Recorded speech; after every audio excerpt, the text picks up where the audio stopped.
Have you ever wondered why you take ages to learn a piece? And the annoying thing about this is every time you're at the end of almost finishing learning your notes, if you're being honest, you're kind of sick of the piece already, and you've lost all motivation to practice or complete the piece. And you're thinking, wouldn't it be so nice if I could somehow just learn faster? So instead of taking 2 months to learn, I can just take 2 weeks to learn it so I stay highly motivated from start to finish. Hi, I'm Jazer, and in this video I want to share with you a practice technique I have been experimenting with for 2 weeks. I was initially very skeptical about it, but after trying it for a couple of weeks now, I am in love with it. I recommend it and I want to share it with you because it has helped me to learn faster and it's saved me so much time. I'm also going to share some specific techniques of implementing this technique at the end of the video, so make sure you watch through the entire thing. And just before we get into it all, make sure you like and subscribe to this channel to stay in touch with more of these free piano lessons and tutorials. The technique I want to share with you today is called the Pomodoro Technique. What is the Pomodoro Technique? The Pomodoro Technique is where you split every half an hour you have into a 25-minute intense working session, and then for the last 5 minutes, you have to take a compulsory break. You go and stand up and do some jumping jacks, you'll go for a quick walk or something like that. But for every half an hour, you work for 25 minutes intensely and with a lot of focus, and you spend 5 minutes to take a break, and that completes 1 Pomodoro. In the official Pomodoro technique, you do 4 Pomodoros, which totals to 2 hours. Now, for some of you starting out with this, I don't recommend doing 4 Pomodoros at once. I recommend starting with just 1 or 2. Now, what is so special about this technique? The interesting thing about this is you must follow this structure very strictly. So you must work intensely for 25 minutes, and then you absolutely must take a break for 5 minutes before you start the next 25 minutes again. And you might be thinking, oh, Jazer, why would I want to reduce my practice time? Like, I'm busy enough as it is. If I've got 1 hour to practice, I want to practice the entire hour. Why would I want to take a 5-minute break and then another 5-minute break in the second half hour, which means I lose 10 minutes. And so in the whole hour, I only practice 50 minutes. Surely that's not so good.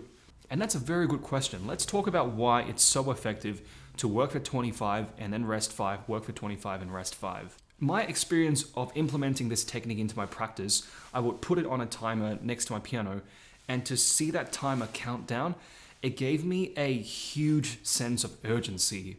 It provided this weirdly strong sense of clarification of what I needed to do in that practice session.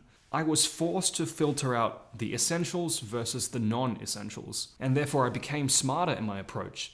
I knew that I couldn't stuff around. I had to get good work done because that timer is counting down, and when it hits that 25-minute, I have to get out of here. So let's talk about some music examples. Recently, I've needed to recover one of my pieces because my student was learning this piece. I will play it very quickly. I won't tell you what it is. If you know what it is, comment below what this piece is.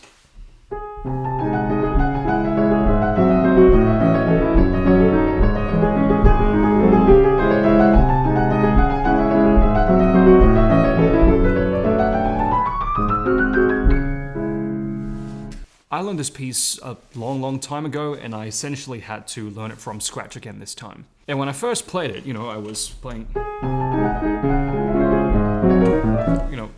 probably exaggerating a little bit here, but I was stuffing lots of things up because the muscle memory wasn't there, and I forgot some of the harmonic structures and so on and so forth. The point is that a lot of things were unfamiliar to me when I first got back to it. And when I implemented this Pomodoro technique and I knew I only had 25 minutes to work, I was super honed into separating what was essential and what was non-essential. So for example, as I was working on it, I realized, oh my gosh, it's not working. Like, I'm trying to play it, but it's just simply not happening. So what do I need to do? I need to go back to the basics. And some of these basics that I share, I have said it numerous times on this channel, and I continue to say it because I think pianists of all levels neglect this from time to time, sometimes more than we like. And that totally includes this guy, by the way.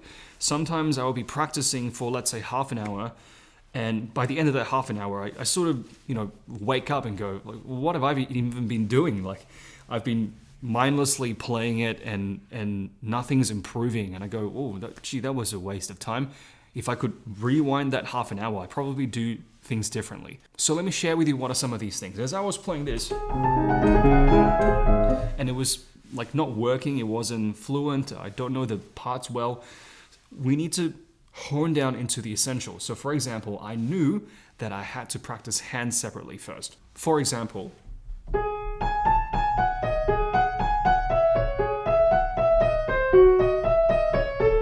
it was very important for me to learn those finger shapes of it before I go and put this other hand in together, right? If you think about it, you have to master baby steps first before you then put everything together. And once I started to do hands separately,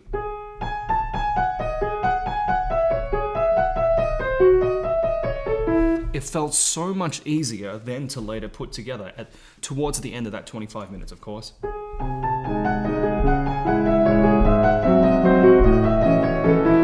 It felt much more confident. So hands separately is important. Now, what's another essential thing I had to do in this 25-minute Pomodoro timer?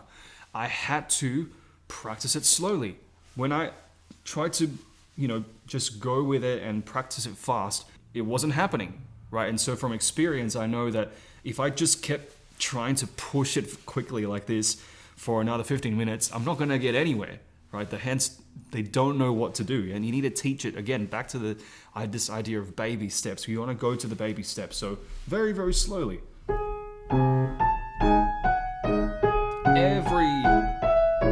It's like you're trying to teach it every single move. Every single move must be precise.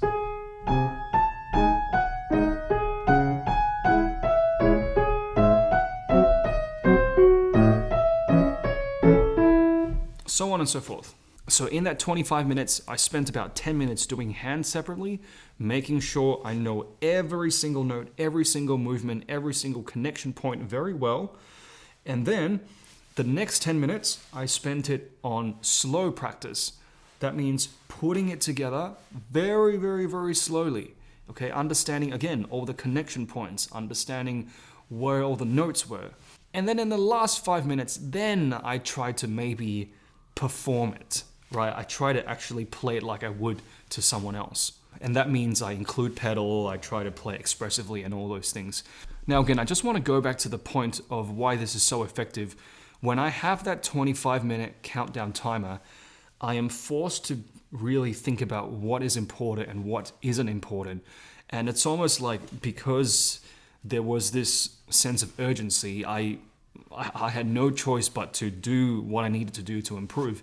Sort of like this concept of burning the boats, right? You burn the boats and you must make it work. I recommend you guys to try this Pomodoro technique and let me know how it goes. Question of the day for you. Do you think this will work for you? Do you think, wow, that sounds amazing, I'm gonna try it? Or do you think, nah, that probably isn't for me, that doesn't sound like it'll work? Let me know in the comments. That's all for this video. Hope you enjoy trying this, and I'll catch you in the next one.